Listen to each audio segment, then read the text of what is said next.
Praise the lord. హల్లెలూయా. దేవుని పరిశుద్ధమైన నామానికి మహిమ కలుగును గాక.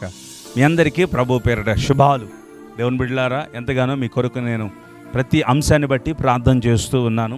మీరు కామెంట్ రూపంలో, అలాగే ఫోన్స్లో మెసేజ్ రూపంలో మాకు తెలియపరుస్తున్న ప్రతి ప్రార్థన అంశాన్ని బట్టి కూడా నేను మీ కొరకు ప్రార్థన చేస్తున్నాను. ఖచ్చితంగా దేవుడు మనకు జవాబిస్తాడు. ధైర్యంగా ఉండండి.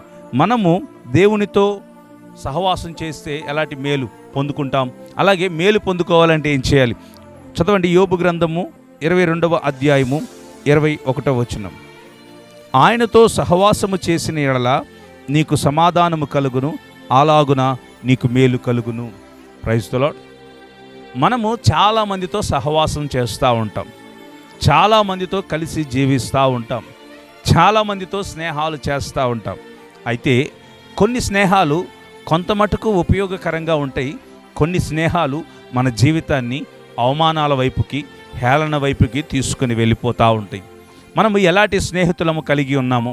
పూర్వం రోజుల్లో పెద్దలు ఇలా అనేవాళ్ళు, మన స్నేహితులను బట్టి మనము ఎలాంటి వారమో తెలుసుకొనవచ్చు అని పెద్దలు తెలియపరిచినట్లుగా ఇవాళ మనము ఎవరితో సహవాసం చేస్తున్నాం?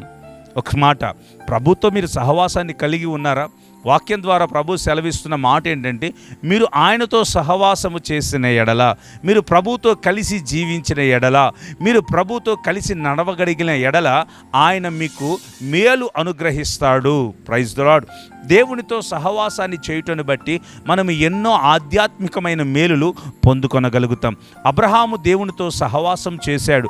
అబ్రహాము అన్ని రీతులుగా ఆశీర్వదింపబడ్డాడని మన వాక్యంలో చూస్తూ ఉన్నాం. అలాగే హనోకు గారు దేవునితో 300 ఏండ్లు నడిచిన వాడై అనేకమైన విషయాలు దేవునితో మాట్లాడగలిగి తెలుసుకొనగలిగిన గొప్ప దీవెనకరమైన జీవితాన్ని హనోకు గారు జీవించారు. జ్ఞాపకం చేసుకోండి, మన సహవాసం ఎవరితో? క్రీస్తుతో సహవాసాన్ని కలిగి ఉన్నామా? క్రీస్తుతో మనం అనుసరించి వెంబడించగలుగుతున్నామా?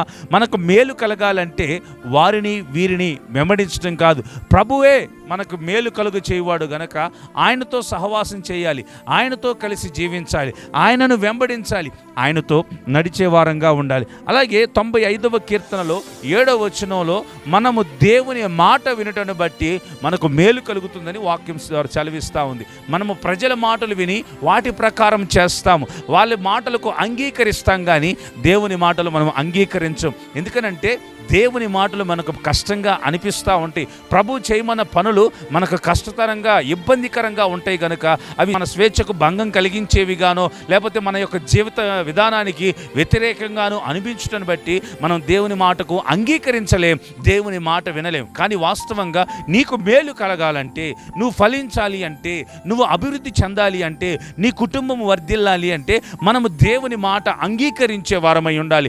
లేఖనాల ప్రకారమే కానీ, మనం ప్రార్థన ద్వారా కానీ, సేవకుల ద్వారా కానీ, ప్రభువు మనకు చేయమనే పనిని బట్టి, దేవుడు మనల్ని హెచ్చరించిన రీతిని బట్టి ఆయన మాటకు మనం విధేయులమై ఉండాలి.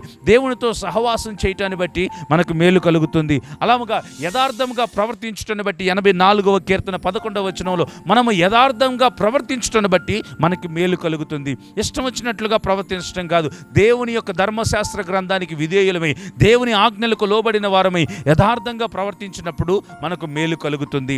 ఎక్కడ నీకు మేలు కలుగుతుంది? ఎవరు నీకు మేలు చేస్తారు? ఎవరికి వారే మేలు కలుగు చేసుకోవాలనుకునేవారు, ఎవరికి వారే ఉపయోగకరమైన జీవితాన్ని జీవించాలనుకునేవారు. అందరూ నిన్ను మేలు కాక కీడు చేయాలి అనుకుంటున్నారేమో బహుశా, కానీ దేవుడు మాత్రం నీకు మేలే చేయాలనుకుంటున్నాడు. Praise the lord. మన దేవుడు మేలు కలుగు చేసే దేవుడై ఉన్నాడు. కాబట్టి దేవుని బిడ్డలారా, మన సహవాసం దేవునితో కలిగి ఉన్నప్పుడు, మనము దేవుణ్ణి వెంబడించినప్పుడు, మనము దేవుణ్ణి అనుసరించినప్పుడు ఆయన మనకు మేలు అనుగ్రహిస్తాడు.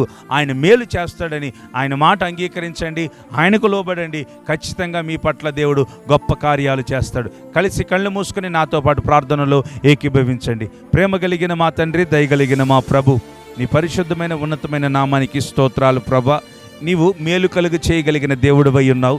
నిన్ను వెంబడించి నీతో సహవాసం చేయు వారికి మేలు దొరుకుతుంది ప్రభా. అలాగే నీ మాటను అంగీకరించువారు మేలు కలిగిన వారై ఉంటారు ప్రభా. మేమందరము నీ మాటకు లోబడిన వారమై నీతో సహవాసం చేయగలిగిన కృప దయచేయండి. నీ బిడ్డల జీవితంలో కీడును తొలగించి మేలు కలుగు చేయండి. వారి కుటుంబాలను దీవించండి. వారి పనుల్లో, ప్రయాణాల్లో కృప చూపించి వర్ధిల్ల చేసి అభివృద్ధి పరచమని యేసు క్రీస్తు వారి పేరిట ప్రార్థిస్తున్నాము మా తండ్రి. ఆమెన్. దేవుడు మిమ్మల్ని దీవించునుగాక. మీ కొరకు అనుదినము ప్రార్థన చేస్తూ ఉంటాం. ఎవరైనా బలహీనంగా ఉన్నా, ఎట్టి ప్రార్థన అవసరతలు ఉన్నా మాకు తెలియపరచండి, మేము మీ కొరకు ప్రార్థన చేస్తాం. దేవుడు మిమ్మల్ని దీవించునుగాక. ఆమేన్.